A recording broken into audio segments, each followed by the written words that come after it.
Joining me today is Micah Brill, Vice President of ULI Greenprint. Micah, thanks so much for joining us. Thank you for having us.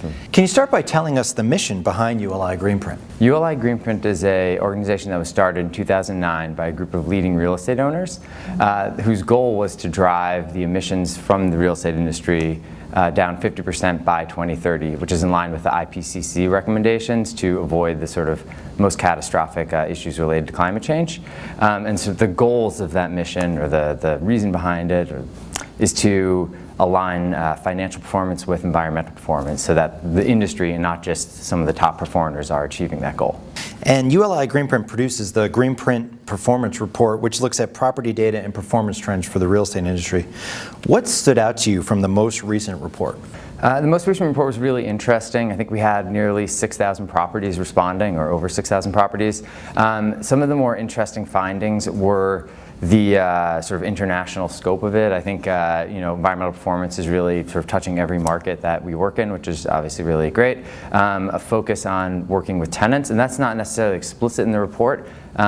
We sort of just, in developing the report, we work with our members on a lot of these data collection and sort of understanding what they're doing across their portfolios, and hearing that they're working with their tenants is a big area of focus.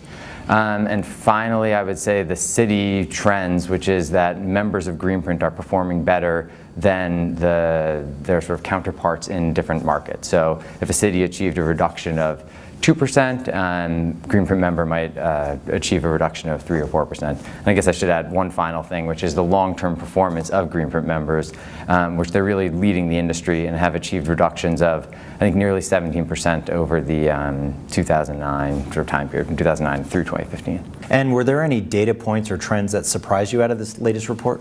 Sure. I think the tenant focus, again, is a major sort of item that is a surprise. I think in sort of historically, many of our members and just the industry as a whole had collaborated with tenants, but there wasn't necessarily this organizational focus on working with tenants to achieve reduction. And that's something that we're seeing throughout the whole industry, and ULI has even started a tenant-focused energy efficiency program to sort of support that, because it is such a driving force within sustainability in real estate. And lastly, how can REITs get involved with ULI Greenprint? So ULI Greenprint is a nonprofit. We're a part of the Urban Land Institute. There are sort of 3 tiers of membership for Greenprint members. If you're just interested in participating in knowledge sharing, which is really the networking around the organization, that's sort of one approach. We also have an environmental management platform which tracks energy and environmental data, and we work with you on setting that up, and then that enables you to benchmark performance. So that's sort of 2 areas of collaboration or participation in ULI Greenprint. And finally, as mentioned, there's this ULI Tenant Energy Optimization Program, and that's something that ULI is rolling out now, and it's free to participate, and materials are available online, probably by searching ULI Tenant Energy Program or something of the sort. Great. Micah, thank you so much for joining us. No problem. Thank you.